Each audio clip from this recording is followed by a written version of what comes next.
So, Freunde, ich habe mal geschaut in meinen Analytics, wo ihr alle herkommt, und ich habe gesehen, auf Rang 3 haben wir Deutschland. Vielen Dank erstmal dafür. En quatrième position, nous avons la France. Merci à tous les Français. Je vois aussi surtout qu'on a des gens de Paris qui regardent ces vidéos ici. फिर हमारे पास शीर्ष 10 में भारत भी है. मेरे video देखने वाले भारत के सभी लोगों को भी धन्यवाद. Então, obrigado por todas as nações. Estou super feliz que você esteja assistindo meus vídeos de todo o mundo. E agora divirta-se com o vídeo. I do speak a couple languages, but I don't speak Hindi or Korean, unfortunately yet at least. But luckily, there is an AI tool that enables that. And it's very shocking, to be honest, how good this actually is. And if you are a native speaker of the languages you just heard, then please let me know if that's accurate, if there's errors, or if it sounds funny, if it sounds cool, just let me know how it sounds. But I want to give a shout out to Humans AI. I've been in touch with them for a long time now. They're actually built on Cosmos, and they built this tool for me, which is basically a voice clone of my voice, Cryptocito. And you can see I can choose these different languages here, and it's absolutely amazing. I have a lot of fun playing around with that. We also, on the Cryptocito Espanol channel, we are using a centralized AI voice clone and translating service called HeyGen, but it's super expensive. It's very slow. And that's why I think from now on, we can slowly start using Humans AI real-time translation. Big shout out for the team for making this. I've been in touch with them for a long time. They're great guys. I had a couple calls with them. I'm personally not an investor in humans or anything like that. We do run a validator with Succinct that we just spun up recently. But I think the AI era is certainly upon us. And I think humans is an interesting project that is in that field. Now let's talk about updates, macro, the Japanese carry trade. What an eventful week it's been, to be honest. It started off Sunday night, Monday early morning, at least here in Dubai. I think for many of you that are in the US, it was actually on a Sunday where you're supposed to like chill, unplug, spend time with family, touch grass. And you see this massive crash in crypto.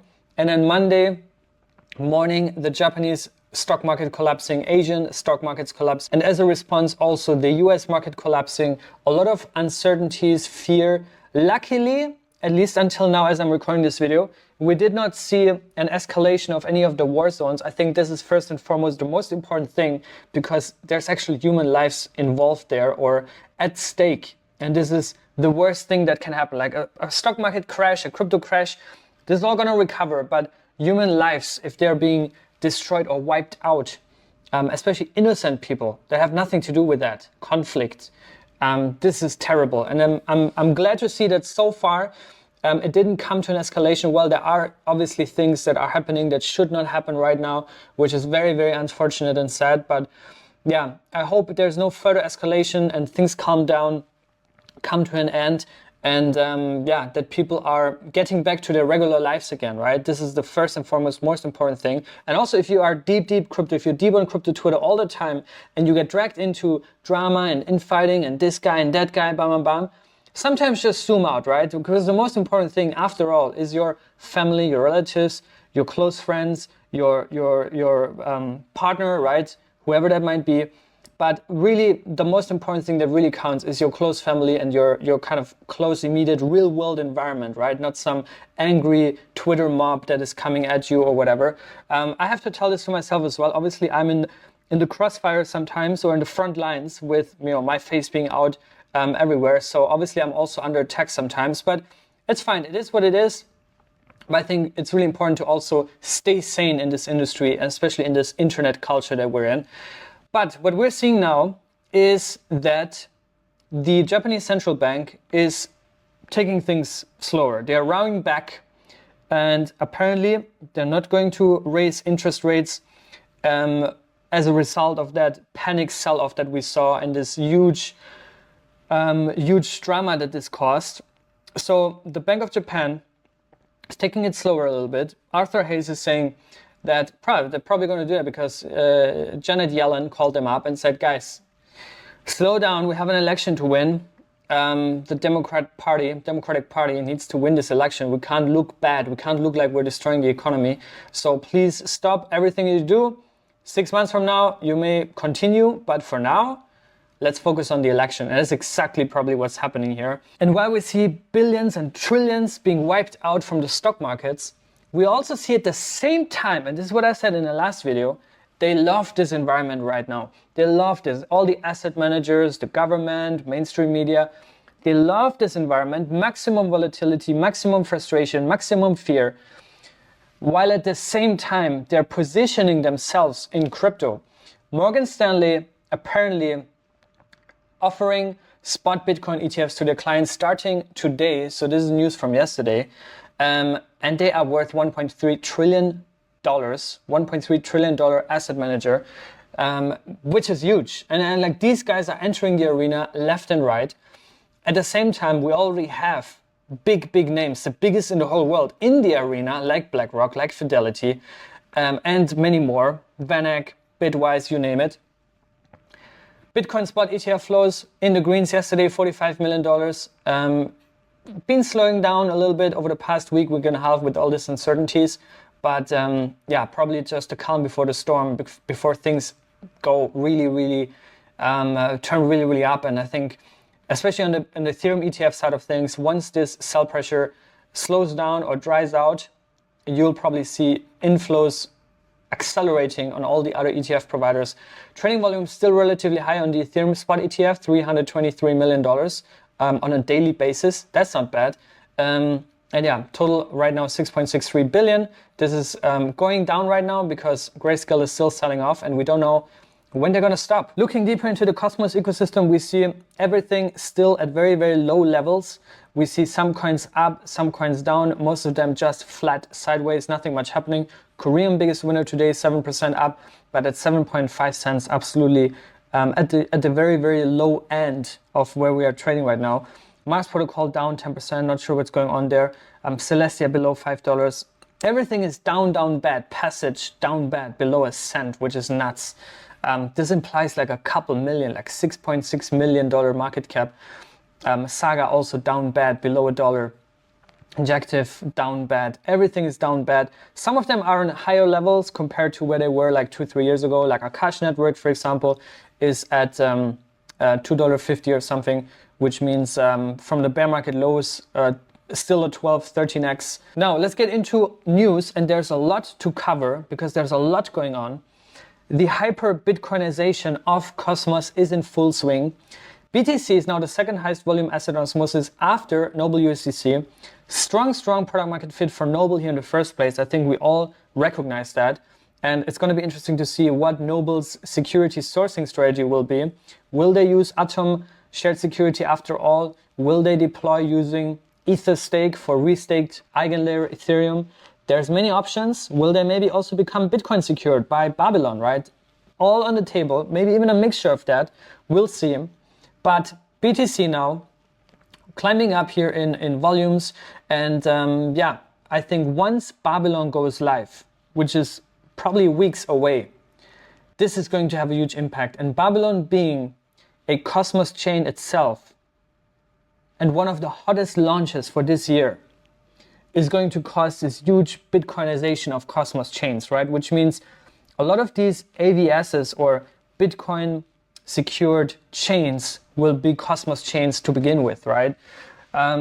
So that's all happening. The Cosmos Hub is supposed to be the first one that will be receiving Bitcoin, staked Bitcoin to secure the Cosmos Hub chain. And that would also improve the value proposition and kind of security offering for the Cosmos Hub. I think people don't really have that on their radar. And I mean, we have to wait and see when it launches, how it launches, but I think this could be a big impact. But yeah, the hyper-Bitcoinization is underway and it's coming to a Cosmos chain near you. At the same time, we also have this podcast here. Great to see these two faces, very familiar faces, Eric and Fisher. Long-term friends, obviously. Babylon has been at Cosmoverse. Basically, they came out of stealth at Cosmoverse Medellin 2022. Now we have them also headlining the Bitcoin track at Cosmoverse Dubai this year. So if you want to meet them, then you should certainly come to Cosmoverse as well. And they're launching this new podcast series, which is great to see. So check that out. Follow them on Twitter. I think now is a good time to follow them because they are shortly before launching mainnet and fully being rolled out. I also saw that they are going to have their own Bitcoin Renaissance event in South Korea around Korea Blockchain Week, and they have events in Thailand. They have a lot of things going on right now. But yeah, this is the event in Korea. They're hosting with Lombard, which is also a project in the Babylon ecosystem. Bob is a Bitcoin project, BitLayer, of course, NewBit.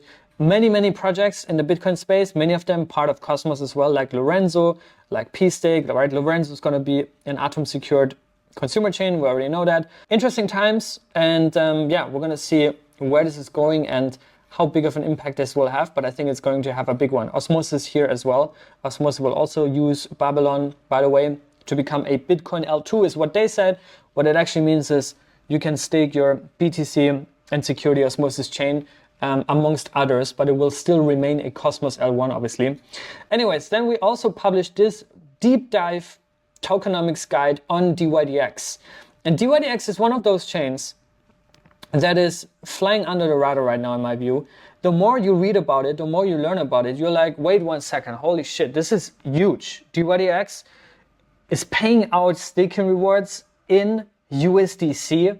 So you stake dYdX, you get USDC, and it's actually a double-digit staking APR. We are breaking all of that down in this post, including basic description what dYdX is in the first place, a little bit of a timeline. They actually transitioned from being deep Ethereum for many years to launch their own Cosmos SDK. Cosmos is a forbidden word, by the way, now these days. To launch their standalone chain, they launched it in 2023. I'm gotta stop saying Cosmos. They launched their standalone chain in 2023 using a certain prohibited, forbidden stack that you can't name. The token overview is chance to supply 50 million tokens. Currently circulating are 706 million, so 71%, which means 30% are still, or 29% are still locked, but the unlocks are in full swing. And as a standalone chain, the dYdX token is primarily there to secure the chain. But the interesting thing is, if you stake your dYdX to secure the chain, you're not earning dYdX from inflation. There currently is no inflation, but you're earning a revenue share in USDC from all the trading. And so far, ever since they launched their said standalone blockchain, they already paid out more than $32 million to stakers. We already did a full breakdown of the funding rounds that they did. In total, they raised $87 million, with the last round being June 2022, where they raised $65 million alone. A lot of big VCs, big names, A16Z, Polychain, Kronos, Hashed, you name it. Everyone's there. And here's the supply schedule. And I think this is right now very interesting in context of kind of where the market is right now, because we are in this very dry, bearish phase sentiment-wise. And while the protocol, dYdX is being one of the few protocols in crypto that is actually profitable right now. And you can see exactly where we are here today. We just had this huge unlock here, and people were really scared about it. But now, we only have 29.5% of the remaining supply to be unlocked, which is going to happen in a monthly distribution cycle until June 1st, 2026. And this is probably also the kind of duration of the entire bull run that is coming later this year, early next year. I don't think we have to wait until 2026, but I think in the next 12 months, within the next 12 months, we're going to have a massive bull run. There's currently no inflation, like I said, USDC staking rewards, and those staking rewards actually accrue to an average of 16.24%. 16.24% in USDC, which then also might actually turn into buy pressure for dYdX, instead of what is usually happening, where you have rewards paid out in the native token, but you need to sell that, especially if you're running a validator, right? You need to sell that in order to cover for operations, team salaries, the whole kind of organizational structure, and all the costs that apply. But in this case, this might actually cause buy pressure, right? So that's the interesting part here. You can also see a lot more stats here that we're sharing, real yield and all this, what is being generated, some of the statistics, some of the volumes. So read through that. It's on the cito.zone website /cito-research. This is where we publish those type of in-depth articles, right? And Evmos is now part of my team, core team. He's fully onboarded. Tang as well. We also have Moses on my team. Actually, I'm going to share you the team right now, because I think people are not really aware that we are. This Cryptocito is not a one-man show, right? Obviously, I'm the face of it, and I started this whole thing 4 years ago. But we are a team now, and we've been a team for a long, long time. Tang has been with us now for almost 2 years, a year and a half. He's been there a long, long time. Sebmos is the one that joined us most recently, I think 3 months ago. And Moses is also an old friend of mine, a good friend of mine who's been in crypto also for a long time. He's leading the Cryptocito Espanol channel. Very strong team, very proud of it. If we stick around the EVM and Cosmos kind of category, we also have news from Evmos, EVMOS, that is now moving towards interchain security using Atom as a security source. And they are also with that planning to kind of revamp their tokenomics and massively reduce the inflation rate, the Evmos inflation rate from, I think, 5% down to 1%. Exactly, that's it. So far, 45% have voted, which means quorum is reached. 69% for yes, 16% for no, and 13% abstained. But looks like this is going to pass. We have 3 days left. If you are an Evmos holder or Atom holder, because this also affects you, but I mean, you would have to have Evmos in order to vote here, then this proposal might be relevant to you, and you might want to check this out and vote. Next up, we also have updates from Initia. Initia is going to be a roll-up provider that is about to launch. We're now in phase 3 or week 3 of their testnet phase. And yeah, time is running out. We've been covering this over the past weeks and months. Initia is also one of the hottest launches coming up. I would say alongside Movement, Eclipse just went live, but the token not yet. Eclipse is Solana on Ethereum. Movement is basically the Move VM in the modular context. And then Initia is a roll-up provider. All of them are IBC compatible and basically also part of the broader interchain. I can't say the forbidden word anymore, but this is what it is. And Initia, in that context, they also just announced the acquisition of Celatone, and Zon, the founder, also gave a bit of a nostalgic recap on how they started in the peak bear, January 2023, Ethereum was at 1300, just a couple blokes and a big old vision for a roll-up centric future done right. And now they are over 40 people with 80% being engineers. And yeah, while everything is down, they're still up, they're building. That's exactly the builder's philosophy that I always talk about, right? Like in a market environment like this, like you need to go where the builders are, where the clear vision is, right? Where people are not being dragged into shit posting and carrying around and talking BS about each other behind his back, trying to blame and explain. These guys are just building, right? They're just building, they're acquiring, they keep pushing, they keep shipping, they keep delivering, they keep educating, they keep learning, they stay heads down, and this is exactly what you need, right? Builders like Zonny, and this is good to see. Another one, Akash Network, same here, right? We talked about it a lot. They're now also expanding more and more in Latin America, now in Mexico and Brazil.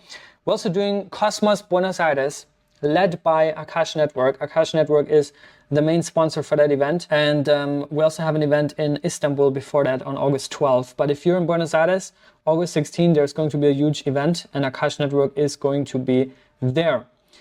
AKT is also available to trade now on Uphold.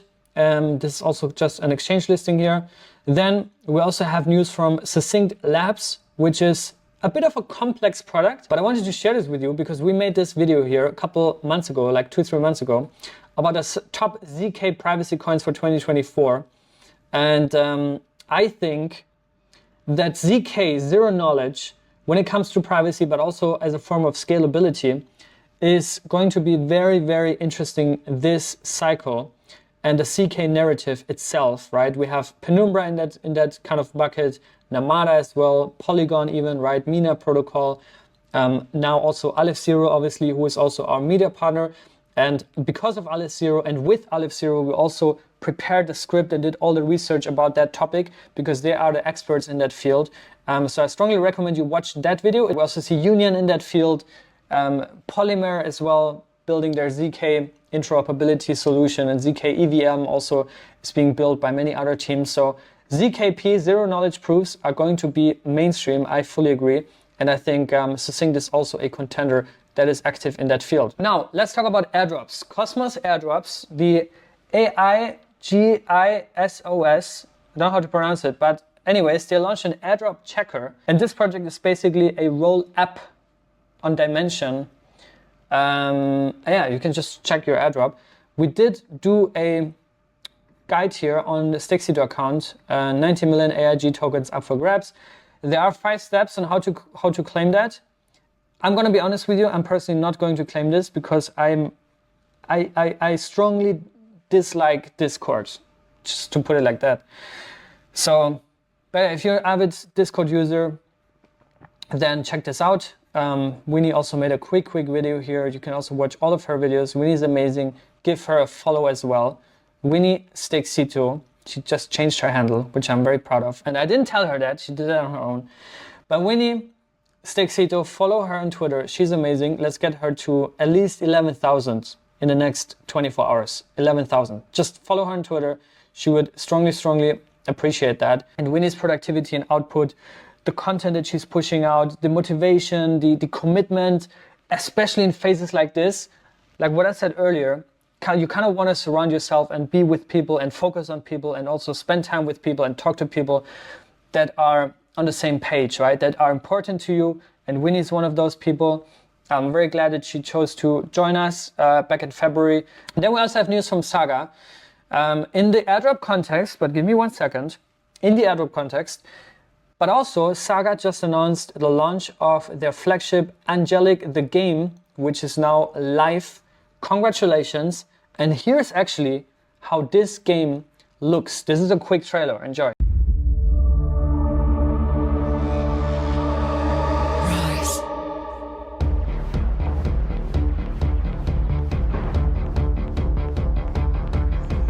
Rise and fall, only to rise again.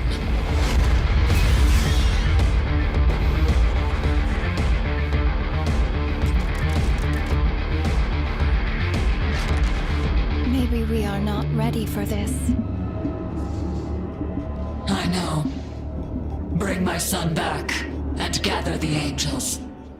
All right, ladies. Bombshells. Old farts. Lovebirds. My dear crew, we have been failing frequently. It is clear we are not ready for what is to come. You mean you? You keep dying every fucking time, you idiot. Shut up and keep attending your fingernails. Enough! Travel to the Chaos Theater. Learn how to act as a team. How to fight. How to survive.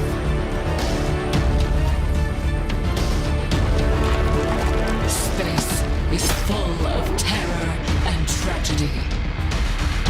Yet, you must explore it. Learn how to lead. Endure as a team, or die alone.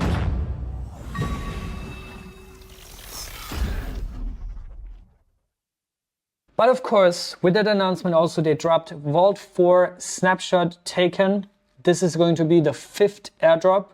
And if you've been compounding, staking, restaking your airdrop from Saga, you're probably going to get juicier and juicier airdrops here over time. And it's only been a couple of months that Saga launched, but it's already 5th airdrop. I mean, yeah.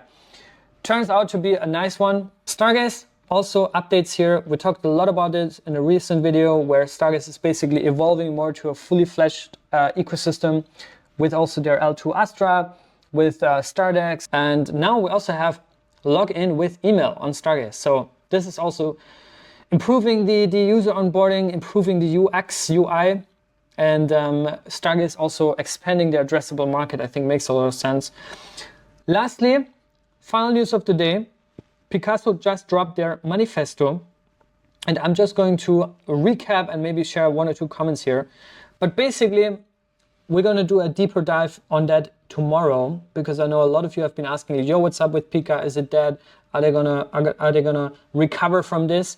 We're actually working today on a research around the Pika token as well.